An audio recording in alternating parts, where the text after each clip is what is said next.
Peter Parker might not be the secret friendly neighborhood Spider-Man anymore, as his identity has been revealed by Mysterio to the whole world. Mysterio manipulated the footage of his fight with Spider-Man to the point where he made Spider-Man appear as the real villain. The whole world, which isn't aware that Mysterio was the actual person who caused havoc many weeks ago, now wants justice for Mysterio's murder. Peter's life has changed, as everyone now knows who he is. People begin to follow him everywhere, especially those who have been voicing their opinion against him. Peter's Aunt May, his best friend Ned, his girlfriend MJ, and Hogan have stood firm by Peter's side, giving their absolute 100% in supporting him. All four of them have been interrogated, but the authorities still haven't gotten any solid evidence against Peter. After some time, Peter's charges have been dropped thanks to Mr. Murdoch, who Peter is unaware of as Daredevil. Murdoch also suggests that Peter and his Aunt May need a more secure place to live in for the time being.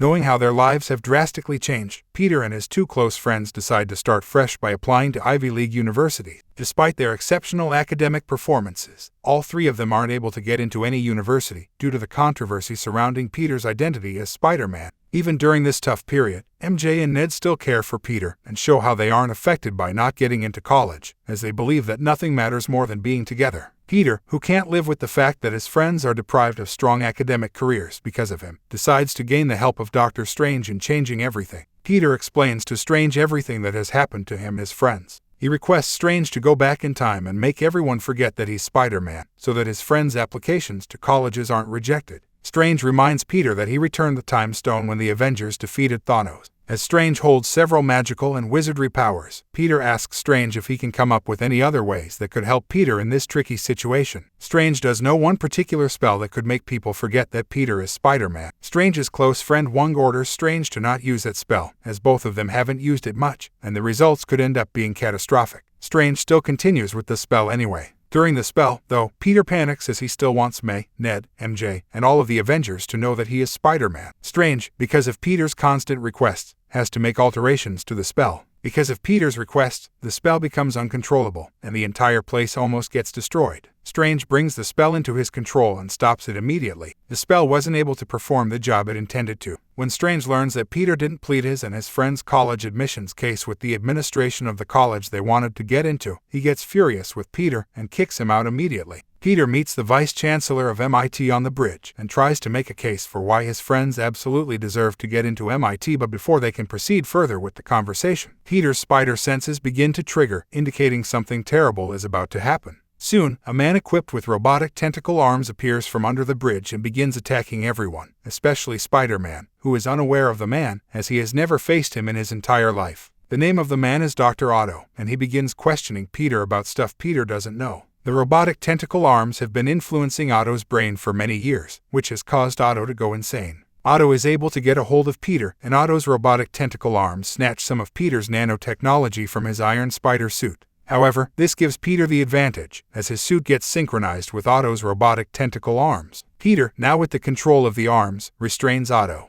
Before Peter could think what to do next, a man on a glider appears, causing more damage on the bridge. Just as Peter is about to go and fight him too, Strange uses his magic portal to bring Peter and Otto back to his place. Strange locks Otto in a cell, and he finds another entity in a separate cell, that is in the form of a terrifying lizard. Peter has no idea of what's going on. Strange angrily explains that Peter's consistent alterations during the spell brought individuals from multiple universes that know Peter is Spider-Man. This is why Peter wasn't able to identify Otto, as he isn't from this universe. Even though he is frustrated by Peter's action, Strange tells Peter to assist him in finding more individuals that have arrived from other universes. Peter brings in Ned and MJ for this mission. Otto explains that the man on the glider was Norman Osborn, an excellent scientist who went berserk due to an unstable performance-enhancing serum. The serum causes Norman to have a crazed alternate personality. Peter, Ned, and MJ locate the location of other potential individuals that have arrived in this universe. The location leads Peter deep into the woods. Peter is expecting Norman, but he is unprepared for what he is about to encounter. Peter comes across two separate superhumans. One of them is Max, who is able to control electricity and can absorb it to harm others. The other is Flint, who has the ability to turn into sand and can shapeshift into anything.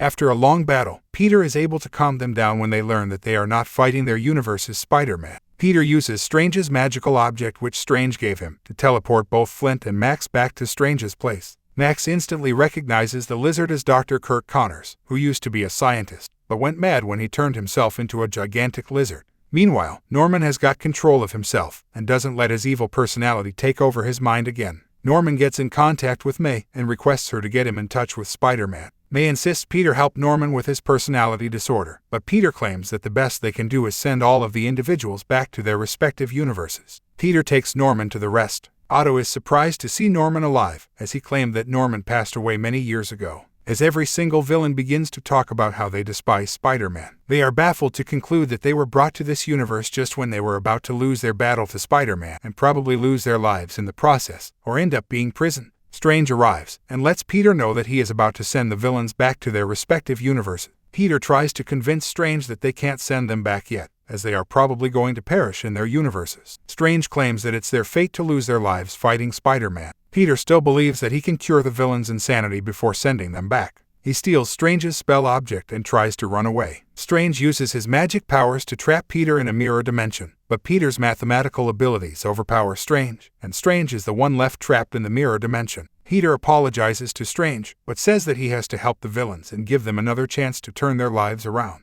Peter explains everything to the villains and tells them if they could let him help them, maybe they won't end up losing their lives fighting their universe's Spider-Man. As Norman is a scientist, he believes he might be able to help Peter in this case. As others want to go home too, they all let Peter give it a try. Peter uses Tony Stark's technology at Hogan's apartment to find out the causes of most villains' superpowers that have made them bad human beings. Because of Peter's intellectual abilities and Stark's technology, Peter is able to recreate the chip of Otto's robotic tentacle arms, which is making his mind go insane. Otto is able to regain control over his tentacle arms, and he thanks Peter for his efforts. The rest of the villains can now put their faith in Peter. Before Peter could proceed with helping the rest of the villains, his spider senses go off, and he gets nervous around Norman. Peter and May realize that Norman's evil alternate personality has taken control and has begun to get mischievous. He convinces the other villains, except Otto, that Peter is trying to take their special powers away and would be rendering them weak. The villains start to think that Norman is right, and they start repelling Peter's help by attacking him. The entire building is completely shattered because of the battle between Spider-Man and the rest of the villains. Otto tries to help Peter as well, but to no avail. Norman leaves, but not before striking the final blow through a bomb.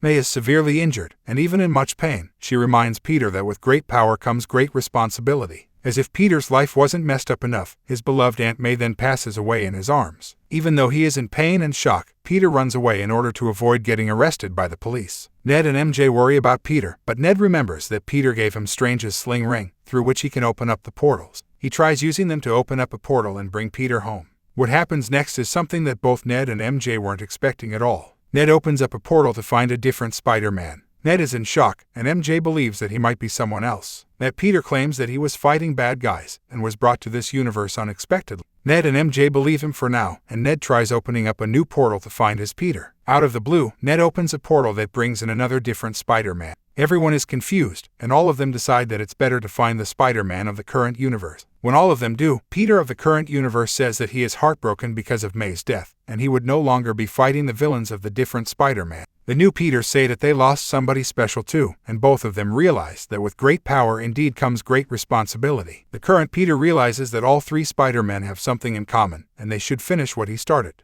Before they enter the final battle, all three Peters, Ned, and MJ work on preparing the cure for the villains. MJ comforts her Peter during the tough period of losing May. All of the Spider-Men arrive at the point where they have called all of the villains. Before they could arrive, all three share some of their past battles and unique adventures. In order to avoid confusion, the current Peter says that they should be calling him Peter 1. The oldest Peter would be called Peter 2 and the one after him would be called Peter 3. Their friendly conversation is cut short because of the arriving villains. A long battle takes place, and Peter 2, being the eldest of the three, guides them in the entire fight. It appears that the villains are overpowering all of the Spider-Men, and just when things could have gotten worse for them. Otto arrives at the aid of the Spider-Men and helps them by using the device made by Peter 3 to cure the strengths of Max, Kurt, and Flint. Peter 2 reunites with Otto, now that Otto has come back to his real senses. Soon, Strange arrives, and is upset at Peter 1 for leaving him stranded in the mirror dimension. Norman arrives and attacks the bridge which everyone's on. MJ nearly falls, but is saved by Peter 3. Norman has gained control of the spell, which begins to break apart the barriers between the different universes. Peter 1 begins to beat up Norman badly, but Peter 2 stops him from getting more violent. Norman is cured by injecting a serum in him that cures his insanity. Strange lets Peter 1 know that the only way the spell could be contained is if everyone forgets who not only Spider-Man, but who Peter Parker is as well. Peter has to make a tough decision, as it means losing his loved ones forever. Peter does it for the greater good. He promises MJ and Ned that he will find a way to make them remember him. He bids farewell to the other Spider-Men, and Strange is able to send everyone back to their respective universes. Many weeks later, no one knows who both Spider-Man and Peter Parker are. Peter tries reconnecting with MJ and Ned, but they have no memory of who he is. Peter decides that it's better for them to not know who he is, as he doesn't want to ruin their perfect lives now. Peter moves into his new flat and continues fighting crimes, now that he knows what the real cost of becoming Spider-Man truly is.